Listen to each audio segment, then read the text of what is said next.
Alien ज़मीन पर आए, एलियन ज़मीन पर आए, एलियन ज़मीन पर आए, ये कहानी तो आपने बहुत सुनी होगी। साहिल अदीम से लेकर पता नहीं किस किस बंदे से आपने ये सुना होगा, कुछ ने हदीसों से भी रेफरेंस निकाले हुए हैं।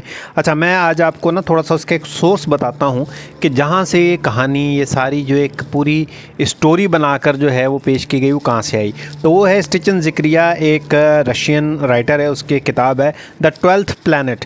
तो उस 12th प्लैनेट के ऊपर अब मैं थोड़ा सा आ गया हूँ रिसर्च करते करते घूमते, और मैं बिल्कुल आम फहम, जो आम एक कॉमन आदमी की समझ में जो चीज़ आ जाएगी, एक आम आदमी की समझ में जो चीज़ आ जाएगी, मैं उस लैंग्वेज में आपको समझाता हूँ कि ये असल में था क्या।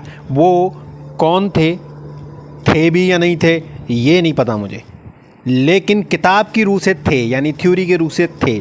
अच्छा, और उन्होंने कौन सा रूट लिया, क्या टेक्नोलॉजी यूज़ की, किस तरीके से वो अपने सितारे से उड़कर या सितारे से उड़कर हमारी ज़मीन पर आ गए, और वो कितना पहले आए थे। ठीक है, तो आइए मेरे साथ ये जुड़ें और मैं आपको जो है इसके ऊपर और थोड़ी सी डिटेल बताता हूँ। इसमें एक और चीज़ आ जाती है कि उनका जो रूट है वो सुमेरियन एक टैबलेट मिली है, यानी सुमेरियन, आपको मेरी वीडियो अगर आप मुझे फॉलो करते हैं तो आपको पता होगा, सुमेर, बेबीलोन और मेसोपोटामिया का जो इलाका है उसके अंदर एक सिविलाइजेशन थी।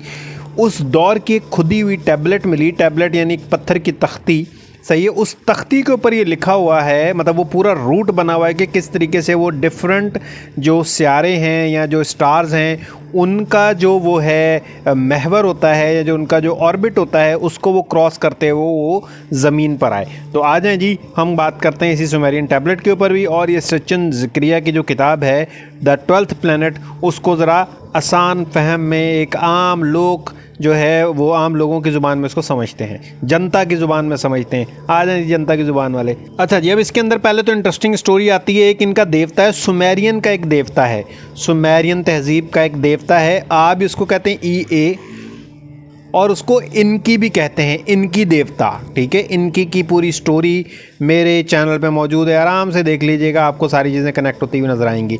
और एक वो जो है वो देवता जो है वो एक अदाबा नाम का आदमी होता है, बेसिकली आदमी नहीं है, आदमी कम इंसान कम फरिश्ता, इस तरह की कोई चीज़ होती है। अदापा की भी स्टोरी मेरे चैनल पे मौजूद है, जाकर पढ़ देख लीजिएगा, आपको समझ आ जाएगी। तो उसको वो इंस्ट्रक्शन देता है कि एक रोड बनाओ जो ज़मीन से जन्नत की तरफ जाए, ज़मीन से जन्नत की तरफ रोड जाए। ये इनकी देवता जो सुमेरियन देवता है और जिसको अनुनाकी भी कहा गया है, और स्टीफन ज़िक्रिया के मुताबिक 5 लाख साल पहले अनुनाकी ज़मीन पर आए थे। ठीक है, उनके जो है वो एक टैबलेट में लिखा हुआ है कि अदापा को कहा गया कि जन्नत की तरफ एक रोड बनाओ। अच्छा, वो अदापा को कहते हैं कि वो था तो इंसान ही, लेकिन उसके ऊपर इनकी देवता की ख़ास रहमत थी। तो उसने उसको क्या किया कि उसको डिवाइन नॉलेज या ये पावरें या सारी जो एक दिव्या शक्तियाँ जो हैं, एक जो क्या कहते हैं खुदाई ताकतें जो हैं, वो उस बंदे को दे दी थी उसने। ठीक है, और वो पहला बंदा था इंसानों में, यानी वो पहला इंसान था इस स्टोरी के मुताबिक कि जो बाकियों से थोड़ा सा ज़्यादा अक्लमंद था। और अदापा वर्ड की भी अगर आप मीनिंग देखोगे ना, ठीक है, जो कि बताई गई पुराने पुराणों में बताई गई है, जो पुरानी किताबें हैं उसके अंदर जो लिखा गया लिटरेचर, तो अदापा का मतलब ही वाइज मैन है। ये अकेडियन एक लैंग्वेज थी, सारगान ऑफ अकेडियन। ठीक है, इसके ऊपर भी वीडियो आएगी, आप सर्च भी कर लें, आपको बहुत सारी वीडियो मिल जाएंगी। तो सारगान अकेडियन का बादशाह था, पहला बादशाह, नहीं, सारगान ने अकेडियन जो डायनेस्टी है वो स्टार्ट की थी, उस पर भी एक वीडियो बन जाएगी। ठीक है, तो उस वर्ड का जो है उस ज़ुबान का एक वर्ड था, अकेडियन ज़ुबान का एक वर्ड था जिसका नाम वॉइसमैन, मतलब अदापा।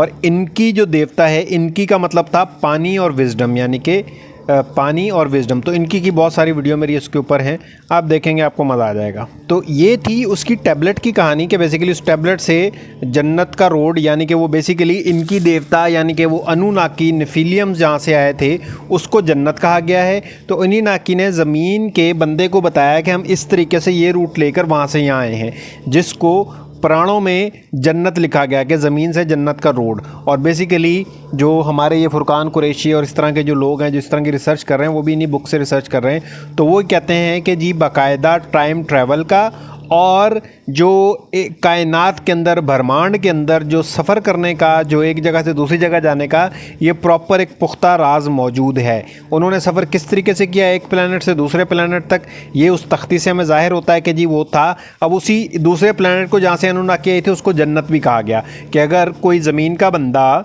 वो सफ़र इख्तियार कर ले तो वो जन्नत में जा सकता है। ठीक है, तो ये अभी यानी कि ये एक क्या कहते हैं, इसके ऊपर भी एक रिसर्च चल रही हुई है। तो मैं थोड़ा सा अगर इसको समराइज़ करूं तो सचिन ज़िक्रिया ने ये एक रिसर्च की कि अनुनाकिस जो थे वो 5 लाख साल पहले एक ख़ास रूट लेकर ज़मीन पर आए थे और इनकी जो था वो अनुनाकी था और वो सुमेरियन का देवता था। उसने अदापा नाम के एक बंदे को बताया था कि भाई आप यहाँ से जो है ये रूट लेकर जन्नत जा सकते हो। बेसिकली उसने अपने प्लैनेट जहाँ से वो आया था उसके बारे में बताया, लेकिन ज़मीन के लोगों ने उसको जन्नत से तशबीह दी। तो ये तो थी हमारे क्या कहते हैं जो स्टोरी है उसके ऊपर। मैं आपको अगली वीडियो के अंदर बताता हूँ, बल्कि नेक्स्ट में मैं आपको बताता हूँ जो अगला पार्ट है कि वो रूट क्या था। ठीक है जी, तब तक मेरे साथ जुड़े रहिए।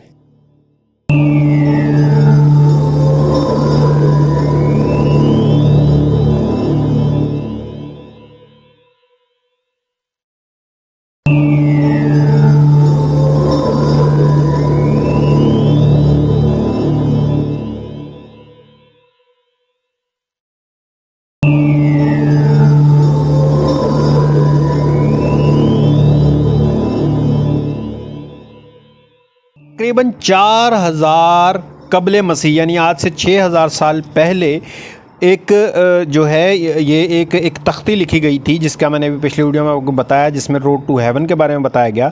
तो उस दौर में जो किंग था उसका नाम था इलुलिम उस बंदे का नाम था, और इरुडो शहर था एक सुमेरियंस का, इरुडो। इसके ऊपर भी मैंने एक पूरी वीडियो बनाई हुई है। इरुडो जो था उसको दुनिया का पहला शहर भी कहा जाता है। तो ये उस यानी सिटी से वो ये वाली तख्ती जो है वो मिली थी। और उस दौर का एक और सिटी भी था नुपुर। ठीक है, नुपुर के ऊपर भी आपको मेरी वीडियोस के अंदर काफ़ी कुछ मिल जाएगा। तो मैंने आपको लास्ट वीडियो में ये बता रहा था कि किस तरीके से वो तख्ती बनी और जहाँ से जो है रिसर्चर ने एक प्ली ली कि जी जो है टाइम जो स्पेस ट्रैवल है वो मुमकिन है और लोगों ने किया है। सही है, अच्छा जी, हम आगे चलते हैं। वो स्पेस ट्रैवल मैंने आपको बताना है कि स्पेस ट्रैवल का रूट क्या था और किस तरीके से किस टाइप का जहाज़ उन्होंने बनाए थे। एक साथ साथ आपको बताता चलूं कि ये 4000 कबले मसीह पुरानी जो टैबलेट है वो जीना कि यूनिवर्सिटी ऑफ जीना है जर्मनी के अंदर, उसके म्यूज़ियम के अंदर रखी हुई है। यानी कि आप उसको देख सकते हैं, मैं उसकी तस्वीर भी लगा रहा हूँ। ये वहाँ पर पड़ी हुई है, ऐसा नहीं है कि ये कोई ऐसी कोई झूठ वूठ कोई चीज़ थी। यहाँ पे भी आप इसको देख सकते हैं। और इंटरेस्टिंगली एक टैबलेट के ऊपर जो 6000 साल पुरानी है, आपको ये दिखे कि एक प्लैनेट से, एक सियारे से, एक कायनात ब्रह्मांड की एक बॉडी से दूसरी बॉडी के ऊपर कोई ट्रैवलिंग चल रही है और 6000 साल पहले, तो आपका शौक होना बनता है। ठीक है, आपका शौक होना बनता है। तो भाई ये जो है ये इसका हिल पर्क के नाम से ये जो है वो तख्ती है। आप इसे हिल पर्क के नाम से अगर सर्च करेंगे तो आपको मिल जाएगी। ये मैं ये लगा भी रहा हूँ। फिर एक निपुर की भी टैबलेट है, निपुर की एक टैबलेट है, उसके ऊपर भी जो है मैं सर्च करके लगा रहा हूँ। उसके ऊपर भी जो डिफरेंट सियारे या जो ब्रह्मांड के अंदर जो डिफरेंट बॉडीज़ हैं उनके दरमियान के डिस्टेंस को दिखाया गया है, जिससे ये पता चलता है कि भाई इनका जो है कोई उस टाइम पे इतना ज़हीन था जो सियारों के जो रोशनी की ताकत को भी जानता था और जो एक सियारे से दूसरे सियारे के डिस्टेंस को भी जो है वो मेजर करना जानता था। फिर इनुमा एलिश, इसके ऊपर एक पूरी वीडियो बनी हुई है। ये एक किस्म की एक बैठक थी, क्रिएशन की बैठक थी। वहाँ पर बैठे जैसे इसमें मुसलमानों में भी आपको मिलेगा कि जी वो अल्लाह पाक थे और उसके साथ फरिश्ते बैठे हुए थे और उन्होंने अल्लाह ने कहा कि मैं अपना कोई इंसान बनाना चाहता हूँ। तो क्रिएशन की दास्तान है इनुमा एलिश, वो भी एक तख्ती के अंदर इनको मिली है। उसकी भी पूरी दास्तान आपको मेरी वीडियो पर मिल जाएगी, मैं इसमें उसकी डिटेल में नहीं जा रहा। आपका दिमाग यकीनन निपुर वाली टैबलेट में थोड़ा सा अड़ गया होगा। अगर आप बाकी जानना चाहते हैं तो उस टैबलेट के अंदर जो है उन्होंने यूनिट्स जो इस्तेमाल किया था ना, जैसे हम अभी रोशनी को एज अ यूनिट लेते हैं कि लाइट के किलोमीटर के हिसाब से, ठीक है, उस टैबलेट के अंदर एक कास्बू एंड उश, ये यानी कि ये 2 यूनिट बनाए थे। सही है, उससे उन्होंने मेजर किया था 6 प्लैनेट का डिस्टेंस ज़मीन से। ज़मीन से 6 प्लैनेट का डिस्टेंस, उन्होंने चांद को भी एक प्लैनेट माना है, ठीक है। तो चांद को मिलाकर जो है ये जो है वो 6 प्लैनेट बनते थे, जिसको उन्होंने कास्बू एंड उश के नाम से कि जी चांद ज़मीन से इतने कास्बू दूर है, जो मार्स है वो ज़मीन से इतने उश दूर है। तो इस तरीके से उसने उसके अंदर जो है उसको मेजर करके लिखा हुआ था, और ये डिस्टेंस उन्होंने स्टार्ट किया था चांद से मेजर करना, चांद से उन्होंने नापना स्टार्ट किया था। अच्छा, एक एमनोन स्टिचन नाम का एक डॉक्टर था जिसने इस किताब में कंट्रीब्यूट किया है। उसने कहा कि भाई ये जो थे ना अपना क्या कहते हैं उस टाइम के नेफिलियम या अनुनाकीस, उन्होंने, अच्छा नेफिलियम और अनुनाकी अलग अलग हैं, आप मेरी वीडियो देखेंगे दोनों की समझ आ जाएगी पूरी, यानी कि पीछे से चैनल के ऊपर जो वीडियोस हैं वो आप सारी देखेंगे, आपको समझ आ जाएगी अलग अलग क्यों है, नेफिलियम कौन था और अनुनाकी कौन थे।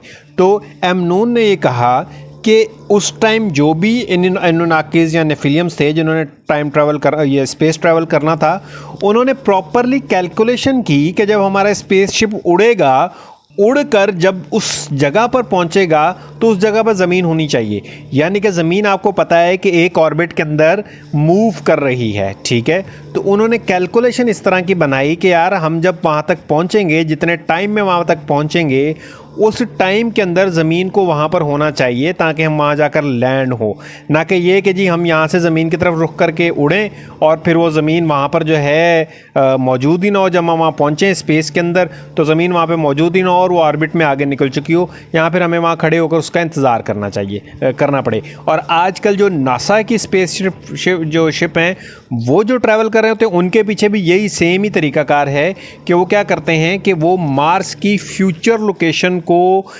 कैलकुलेट कर लेते हैं कि जी मार्स एक दिन में इतने चक्कर लगाएगा, हमें वहाँ तक पहुँचने में इतने मिनट लगेंगे, हम इस दिन पहुँचेंगे, इस दिन ये मार्स कहाँ पे मौजूद होगा। तो वो फिर उस टाइम की कैलकुलेशन करते हैं और वहाँ पर जाकर जो है मार्स को उतारते हैं, ठीक है। ये मैं हल्के हल्के आपको आ रहा हूँ उसका जो पूरा रूट बताने, लेकिन उससे पहले की जो टेक्निकलिटीज़ हैं वो भी मैं आपके साथ जो है वो शेयर करता जा रहा हूँ ताकि आपको जो रूट है वो सही तरीके से समझ आ जाए। अच्छा, ये मैं इससे जो नेक्स्ट पार्ट है उसके अंदर ये बताने वाला हूँ कि उनके पास 2 ऑप्शंस कौन कौन से थे, यानी कि एक ऑप्शन था जो फौरी तौर पे पहुंचा देता है लेकिन थोड़ा सा मुश्किल था, सही है, और उसके अंदर पावर एनर्जी ज़्यादा खर्च होती, और एक ऑप्शन था वो थोड़ा सा लेट पहुंचाता लेकिन उसके अंदर पावर एनर्जी कम खर्च होती, ठीक है। तो 2 ऑप्शन थे जिसको उन्होंने फ्लाई किया। रिसर्चर्स हैं ना तो वो देखते रहते हैं कि हाँ भाई क्या ऑप्शन हो सकते हैं, क्या पॉसिबिलिटी हो सकती है, मैं आपको अगले पार्ट में बताता हूँ।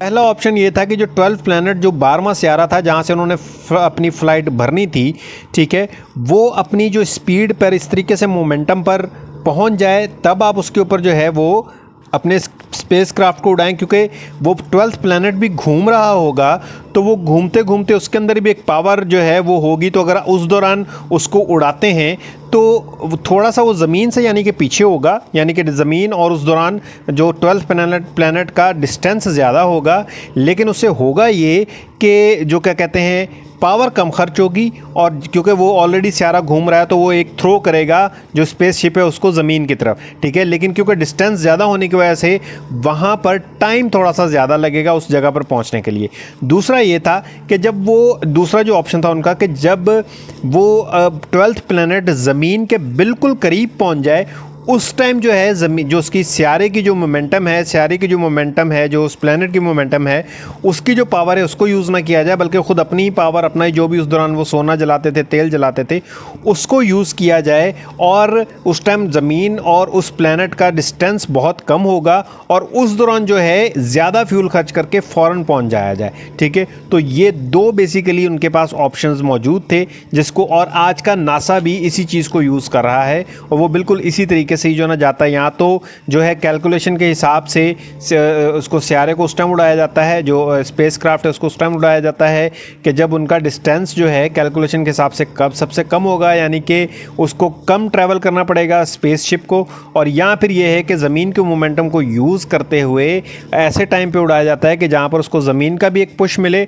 और एनर्जी कम यूज़ हो और जो है ना स्यारा जो स्पेसक्राफ्ट है वो बेशक थोड़ा सा लेट वहाँ तक पहुँचे। फिर मज़ीद रिसर्च के अंदर उन्होंने ये कहा कि भाई जो अनुनाकिस जो थे, नेफिलियम्स जो थे, वो जब ज़मीन पर आए तो उन्होंने भी जो आज हमारे दौर में आज जो चाँद पे पहुंचने के लिए एक तरीक़ाकार इस्तेमाल किया गया था कि जो एक बड़े स्पेसशिप को चाँद के जो ऑर्बिट है उसके अंदर छोड़ दिया गया था और वहाँ से एक छोटी गाड़ी जिसको चाँद गाड़ी भी कहा जाता है उसके ज़रिए जो है चाँद पर उतरा गया था।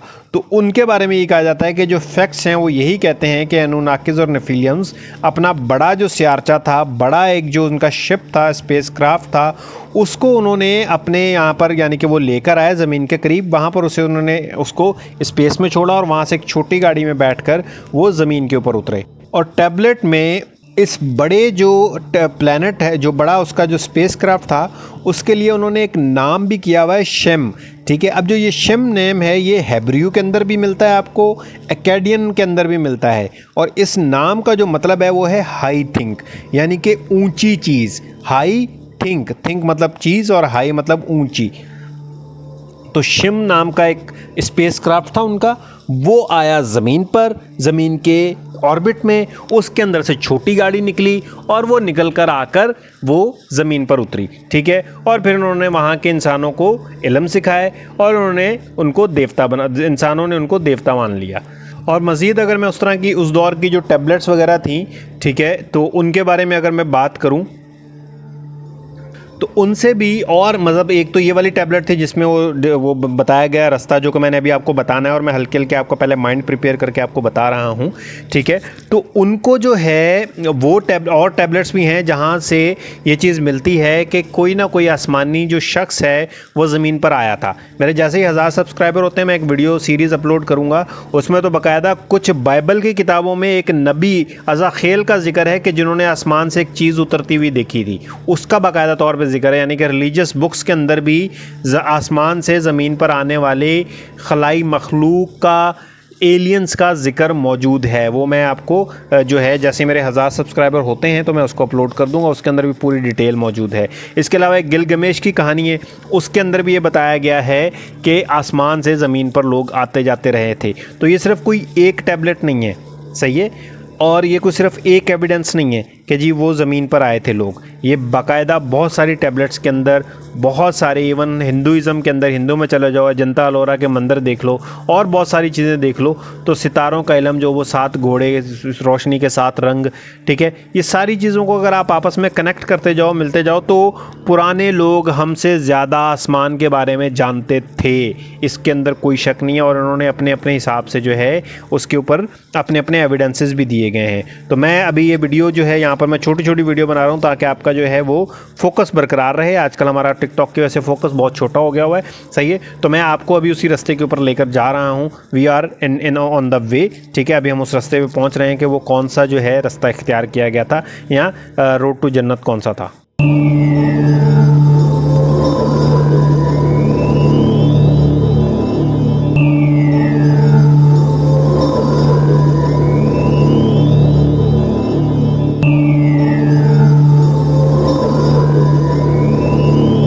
मार्स और जुपिटर, इन दो के दरमियान में से गुजरते हुए वो लोग पहुंचे थे 12th प्लैनेट तक। ठीक है जी, ये वो रास्ता था जो मैं स्टार्ट से आपको बताना चाह रहा था, सही है। मतलब उन्होंने ये सारी कैलकुलेशन की होगी 12th प्लैनेट के अंदर से जब फ्लाई करते हुए कि हम जब उड़ें तो क्योंकि जुपिटर भी घूम रहा है, मार्स भी घूम रहा है, ठीक है, इन दोनों के अंदर भी ऑर्बिट के अंदर ही घूम रहे हैं, तो कहीं ऐसा ना हो कि हमारा शिप जाकर जो है मार्स से या जुपिटर से जाके टकरा जाए। तो उनके दरमियान से ये गुजरते हुए, अच्छा, अब जब वो आ गए तो आने के बाद अब ज़मीन से उन्होंने वापस भी जाना था। तो वापस जाने के लिए जो है उनके उनके पास एक चैलेंज था कि भाई मैं किस तरीके से वहाँ तक पहुँचूँ। तो उनके पास अगेन 2 ऑप्शंस आए, सही है, वही 2 ऑप्शंस थे। एक ऑप्शन उसने 1.1 साल 1 साल के अंदर जो है उन्होंने ज़मीन से 12th प्लैनेट यानी जो नेफिलियम्स या अनुनाकिस का जो वो प्लैनेट था वहाँ तक पहुँचाने के लिए लेना था। अच्छा, वो कैसे? वो उन्होंने देखना था कि उस टाइम जुपिटर की पोजीशन क्या है, मार्स की पोजीशन क्या है, ज़मीन की पोजीशन क्या है और 12th प्लैनेट की पोजीशन क्या है, क्योंकि वो तो अपनी मदार में घूमे जा रहे हैं अपने ऑर्बिट के अंदर, ठीक है। तो एक तो उनको लगने थे 1.1 ईयर, और दूसरा एक रास्ता था जो टाइम विंडो थी उनके पास, जो तरीकाकार था कि ज़मीन उस टाइम कहाँ होगी, मार्स कहाँ होगा, जुपिटर कहाँ होगा। तो दूसरा था जिसके अंदर उन्हें 1.5 साल लगना था। ठीक है, तो ये दो उनके पास ऑप्शन थे। तो फिर उन्होंने जो है इसको, और तीसरा ये था कि उनका, क्योंकि उनका जो शिप था वो भी बेसिकली ज़मीन के ऑर्बिट के अंदर मूव कर रहा था, जैसे मून चांद घूम रहा होता है, चंद्रमा हमारे जो पृथ्वी है उसके गिर्द घूम रहा होता है। तो इसी तरीके से उनका जो स्पेस क्राफ्ट था जिसको शेम का नाम दिया, तो शेम भी ज़मीन के इर्द गिर्द घूम रहा था।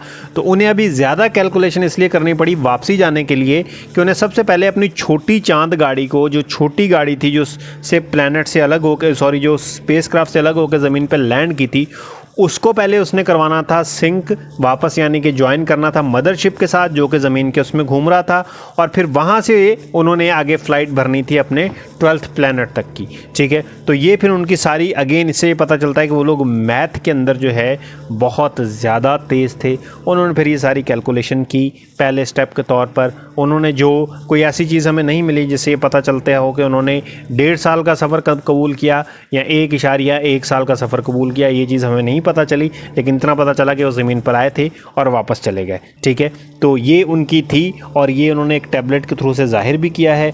और देखने वाले कहते हैं कि ये रोड टू जन्नत भी है, कि आप इस रास्ते से जाकर जन्नत में भी जा सकते हैं। तो दिस इज़ बेसिकली कि जो ये पूरी वीडियो बनाई गई थी उसका ये सारी चीज़ों का क्रक्स था। अच्छा, उस दौर में आपको बता दूं कि जिस दौर में ज़मीन पर आए थे ये लोग, तो उस दौरान उर्क एक सिटी था, लगाश सिटी था, यानी उससे पहले ही आए थे बेसिकली। उर्क सिटी पे भी पूरी एक वीडियो मौजूद है, ये हज़रत इब्राहीम अलैहिस्सलाम वाला शहर था। फिर लगाश एक शहर था, उसमें मैंने वीडियो बनाई नहीं है, लेकिन बना लूँगा। खैर वो एक सिमिलर टाइप होगी, इतनी ज़्यादा इन्फॉर्मेशन उसके अंदर होगी नहीं, तो वो ऐसे ही टाइम ज़ाया वाली बात होगी। नेफिलियम्स आए तो सही ज़मीन पर, उनकी ज़मीन पर आए और वो फिर चले भी गए, लेकिन उनकी जो उनका दिया हुआ नॉलेज, इल्म, एहराम बनाने का नॉलेज और इस तरह का जो इल्म मौजूद है, वो हमें डिफरेंट जगहों पे, जगह बहुत सारी जगहों पे मिल जाता है। ठीक है, जिससे ये पता चलता है कि किसी न किसी दौर में आसमान का ज़मीन वालों से रब्ता रहा था। फिर एक मायन कैलेंडर है जो 2012 में जिन्होंने कहा था क़यामत बर्पा होगी। यहाँ 2012 में एक और वीडियो है जिसके अंदर मैंने बताया हुआ है कि एलियन ने ज़मीन पर आना है। तो क्या ज़मीन से एलियंस का रब्ता हो चुका हुआ है? ऐसा कुछ मुझे यूएस की वीडियो से भी पता चल रहा है।